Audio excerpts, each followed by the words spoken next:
ऊपर अपने दिन रात करके और पूरी यानी कि लगन के साथ सुबह उठता हूँ तो भी पौधे के ऊपर ही ध्यान रहता है। और मैंने यहाँ सेब का बाग 2 एकड़ में लगा रखा है।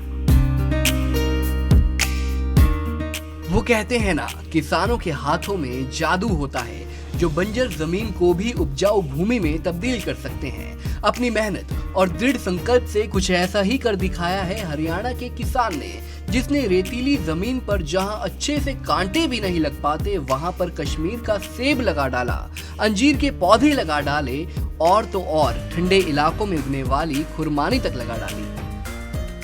सेब है, बादाम है और अंजीर है, इनके ऊपर फ्रूट लग चुके हैं। जैसे सेब और बादाम है ये कश्मीर में होता है, और खुरमानी है ये लेह लद्दाख में होती है, और रामफल है ये महाराष्ट्र में होता है, लेकिन हमने यहाँ पर इसको संभव कर दिया हरियाणा में। बता दें कि सेब और खुरमानी जैसे फल सर्द इलाकों में लगते हैं, लेकिन किसान धर्मेंद्र ने इस असंभव दिखने वाले काम को संभव कर दिया, जिससे वैज्ञानिकों के दावे धरे के धरे रह गए और वो सोच में पड़ गए हैं कि आखिर कैसे ऐसा हो सकता है। इस बात का जवाब हम आपको देंगे, लेकिन उससे पहले सुनिए धर्मेंद्र ने अपने बगीचे में और क्या क्या लगा रखा है। यहाँ सेब का बाग 2 एकड़ में लगा रखा है जो कश्मीर में होता है, और उसके बाद में हमने बादाम भी यहाँ संभव कर दिया।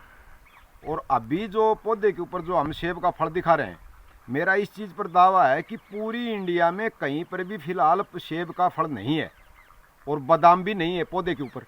और हम ये चाह रहे हैं कि जैसे नींबू छठबारू मास फल देता है, इसी प्रकार से सेब की भी हम प्रयास में लगे हुए हैं कि आगे अप्रैल मई में तो सेब लगना ही लगना है यहाँ।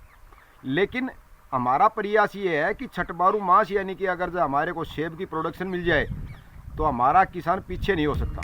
इस बात में कोई दो राय नहीं है कि अगर हरियाणा के किसान भी हिमाचल के बागवानों की तरह सेब की खेती करे तो वो मालामाल हो जाएंगे। किसान धर्मेंद्र के पास 15 एकड़ जमीन है, उसमें 3 एकड़ में किन्नू का बाग तो 2 एकड़ में सेब, अंजीर, अखरोट और खुरमानी है। वहीं बाकी की बची हुई जमीन पर वो सरसों, गेहूं का उत्पादन करते हैं।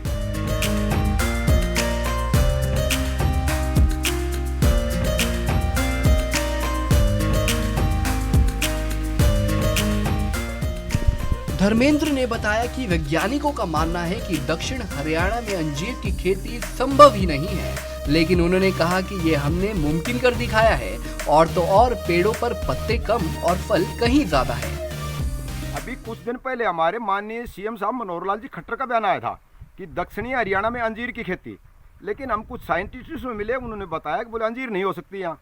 तो अभी मैं आपको दिखा रहा हूँ ये अंजीर है, तो ये देखो पौधा यानी कि पत्ते कम है, फ्रूट ज्यादा है। चलिए अब हम इस बात से भी पर्दा उठा देते हैं कि कैसे किसान धर्मेंद्र ने ये कारनामा कर दिखाया है, कैसे वैज्ञानिकों के सभी दावों पर उन्होंने पानी फेर दिया। दरअसल ये सब ऑर्गेनिक फार्मिंग का कमाल है। मैंने बताया सेब है, बादाम है और अंजीर है, इनके ऊपर फ्रूट लग चुके हैं। तो हमने तो हमारी तो एक ही सोच है, ऑर्गेनिक दवाई हम पौधों में डाल रहे हैं और इससे हमने फल को आज संभव कर दिया। पौधों के ऊपर अपने दिन रात करके और पूरी यानी कि लगन के साथ सुबह उठता हूँ तो भी पौधे के ऊपर ही ध्यान रहता है, यानी कि अपना इन पौधों के ऊपर ध्यान रहता है।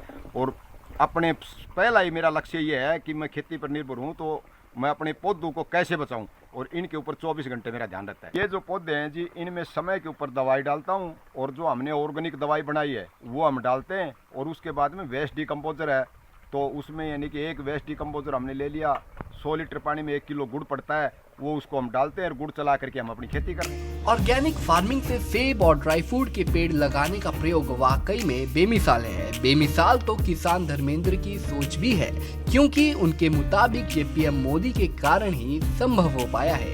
ये जो प्रेरणा थी, ये माननीय प्रधानमंत्री नरेंद्र मोदी जी ने जब सिक्किम देश का पहला राज्य ऑर्गेनिक घोषित किया, तो उस टाइम पर प्रधानमंत्री जी ने एक बात कही थी कि हमारे देश के किसान जो कर रहे हैं और जो हमारे देश की एग्रीकल्चर यूनिवर्सिटियां हैं उनसे अद्भुत काम कर रहे हैं। और पीएम साहब से हमें प्रेरणा मिली, वो आका हमने अपने देश के लिए कुछ करना चाहिए, और हमारे गुट है आके इसका टेस्ट भी कोई भाई आकर के देख सकता है। अपने दृढ़ संकल्प और दूसरे किसानों से कुछ अलग कर दिखाने के जुनून की वजह से ही तो धर्मेंद्र ऐसा कर पाए हैं। ये पेड़ पर लगे फल उनकी मेहनत का ही तो नतीजा है।